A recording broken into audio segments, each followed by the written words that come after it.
São Bento, a cidade do interior da Paraíba que cresce, cresce e cresce. Podem até ser vários os motivos de tamanha desenvoltura, mas há um em específico que certamente é o grande responsável pelo acelerado desenvolvimento do município.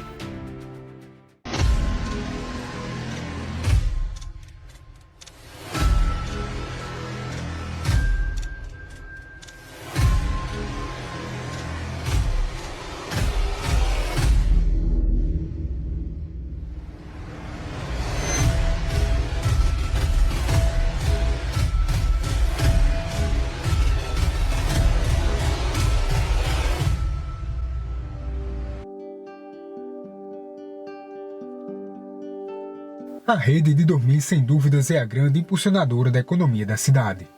Ao passar pelas ruas, isso pode ser facilmente percebido, pois as redes estão por toda parte. Seja na entrada do município, estendidas em frente às lojas têxteis, em fase de acabamentos nas calçadas, ou dando nome a locais. Aqui esse objeto é exposto sem timidez e costumeiramente oferecido como presente típico aos visitantes. Esse hábito de produzir redes foi adotado após uma série de fatos e acontecimentos que envolveram icônicos habitantes desta terra. Em 1927, foi confeccionado a primeira rede de dormir por Maria Serafim. Essa pessoa foi uma pessoa de muita luta, de muita perfeição, de muita coragem. Para você ter uma ideia, ela ia levar o almoço do esposo na roça, e enquanto ele almoçava, ela ia catar o algodão. E quando voltava para casa, lá começava o processo de descaroçar o algodão e depois desfiar, fazendo fio, para assim fazer o processo de fabricação da rede.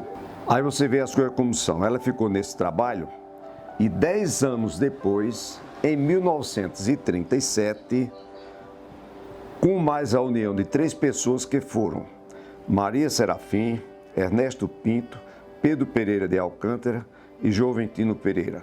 Essas pessoas se uniram de uma maneira, passando informação para um ajudando o outro, e foram no trabalho. Para você ter uma ideia, eles gastavam 90 dias para fazer uma rede. Nessa época, era necessária muita técnica rudimentar para produzir uma rede, pois os processos de fabricação eram todos manuais. Plantava o algodão, quando o algodão estava no pronto de produzir, aí as mulheres, as fiadeiras, quem ia apanhar o algodão, elas só apanhavam aqueles capuchos bem grandes, os melhores capuchos. Aí depois ia descaroçar o algodão, depois de descaroçar o algodão, batia o algodão num travesseiro, fazia tipo umas pastas, rasgava, fazia tipo aquelas meadazinhas, aí ia para um engenho fiar. Aí quando fiava o fio, aí ia para o udideira, udia, aí depois ia para o tear de pau. Aí o tear tecia os 3 panos, aí vinha para elas iam emendar um pano no outro, aí passava no cabo, empunhar, fazer o cordão já era feito em outro tipo de engenho, era outro processo diferente, para fazer o cordão para empunhar a rede.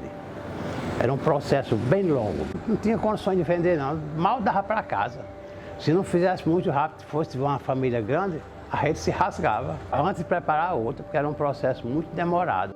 Essa rede aqui, ela é de 1940. Essa rede, você pode olhar, ela tem 3 panos aí. Ela tem 3 costuras. Essa rede, ela nunca foi usada. Esse ponto aqui, ponto tijolinho, que costurava o pano da rede.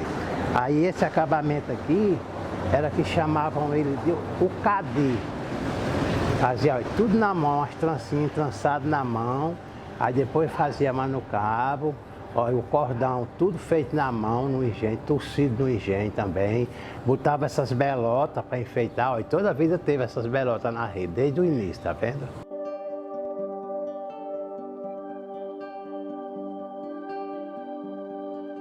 A rede já era um objeto bastante popular, facilmente encontrado nos lares da região. E o interesse dos habitantes em aprender a fazer a própria rede fez a técnica de fabricação se espalhar. Mas até então, era confeccionada dentro do ambiente doméstico para uso próprio. A primeira fábrica só foi implantada em São Bento na década de 60. Tudo começou quando ele se juntou Manuel Lúcio e Lauro Lúcio, eles tinham aqui manuais, e resolveram ir para Mossoró, que Mossoró, além de ser uma cidade maior, tinha uma fiação, que já, eles compraram essa fiação, mas nesse tempo a estrada de barro, a dificuldade era muito grande. Eles foram para Mossoró em 1950, nessa época. Aí lá botaram uma fábrica de rede, o nome da firma era Manuel Lúcio e Companhia. Quando foi em 60, perto já de 70, a fábrica já tinha desenvolvido lá, eles tinham crescido. Aí Manuel Lúcio veio, ficou lá, o Lúcio ficou em Mossoró, e Manuel Lúcio veio para São Bento e implantou uma fábrica de tiar manuais aqui, era tiar manual quando ele começou, né? Na década de 60. Trabalhava umas 1000 pessoas tudo, entre feiteira e tecedor. Com um ano foi desenvolvendo também aqui, aí ele foi a São Paulo e viu tiares mecânicos, tecendo jeans, o tecido.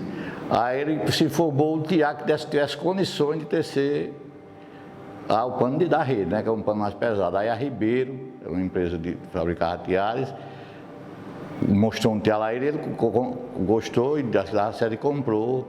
Na época ele comprou 16 tiares, comprou, além dos tiares, comprou os dideiros, comprou tudo elétrico, né? Aí trouxe para São Bento, implantou, ficou 10 tiares aqui elétricos e 6 foram para a fábrica de Mossoró. Mas a energia de São Bento dava problema, não tinha problema a energia.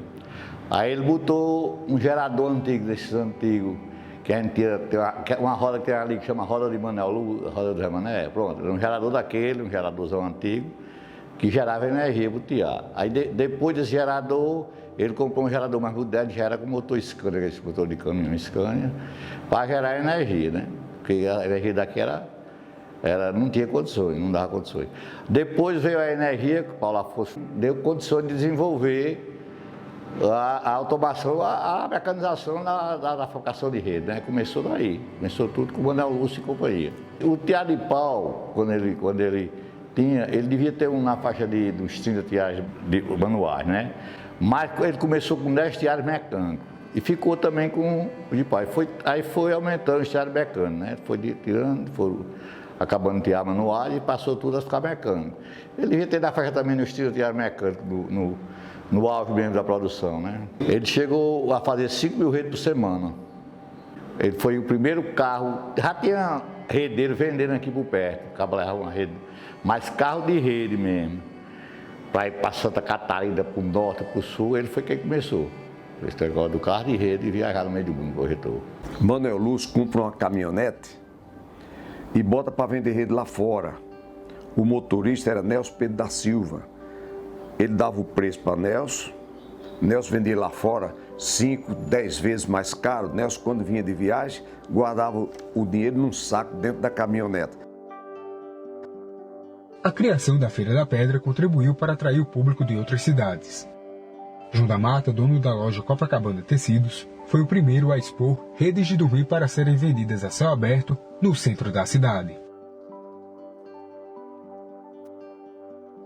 Quando o tiar de pau começou muita gente a fazer, aí já aparecia muita gente vendendo as redinhas no ombro, no dia da feira.